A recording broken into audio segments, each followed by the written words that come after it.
Okay, back to heavy filters. I mean, let's face it, a gusset can be a filter of sorts, can't it? Seriously, the power of heavy filters. Talking about having a no right up front. Okay, that's, you know, you want to hear a no. Even better is to stop things dead in their tracks with a no from you. So you're not waiting for a no from them, like you are if you're saying, you know, are you okay with giving me an answer at the end of the call, or the decision makers? You're not waiting for a no from them. This is a no from you. Upfront filtering, very heavy. Now we use a process, and anyone, if you're not familiar with it, you should be, because you've probably all watched fucking ER or House or some shit like that, where medical programs, there you have triage. All right, and triage has got its origins, I believe, in the battlefield, where there's it's just 80-20 really. There's a number of criteria they apply to various situations to say, oh, effectively, who's going to live, who's going to die. You know, for instance, on the battlefield, I believe one of them is if the person's screaming, they're okay, they don't need help because they're in pain. It's the ones who are quiet and bleeding and the ones that really need the help. That kind of thing. But then they further triage and they'll say, well, this person's going to live, this person's going to die. So we use triage. Now we use a similar process. We have depending on exactly what we're doing, it might change, but we'll have a pre-sales script. We'll do a triage call or have a triage form that people will fill in.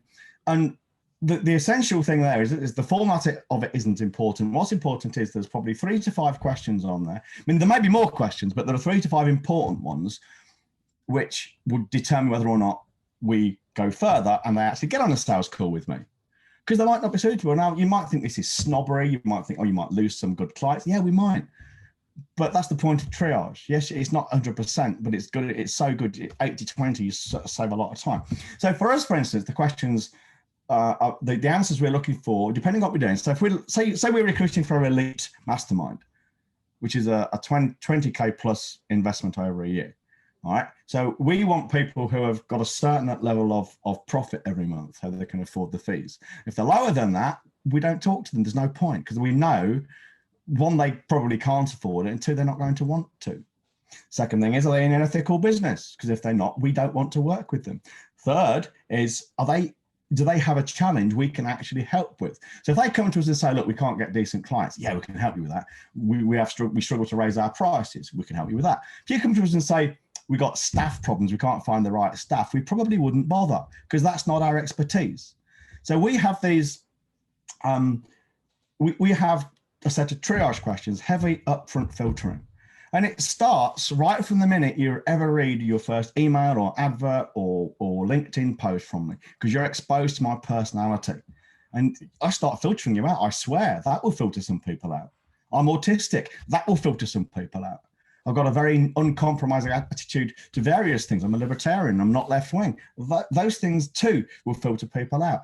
You know, these things, they're not contrived, meaning I don't put them on, but they are deliberate. My exposing them to the world is quite deliberate. I'm not thoughtlessly unprofessional. I'm deliberately unprofessional for a fucking good reason. Because by the time people do get to work with us, by the time we get them on a call in Foundations, you know, by the time we get them in a meeting in Elite, they know exactly what the fuck they're getting into. So when I start swearing and laughing and we start making off-color jokes and comments about fucking Madeline McCann jokes, the people are laughing because they're our kind of people. Yeah, if you think heavy upfront filtering, it will. Yes, it cuts down your fucking. It doesn't cut your sales down. It narrows your market, but it makes things so much easier. It leads necessarily to automatic sales, because the people you're actually selling to are already over a long period of time predisposed to be softened up to buying from you.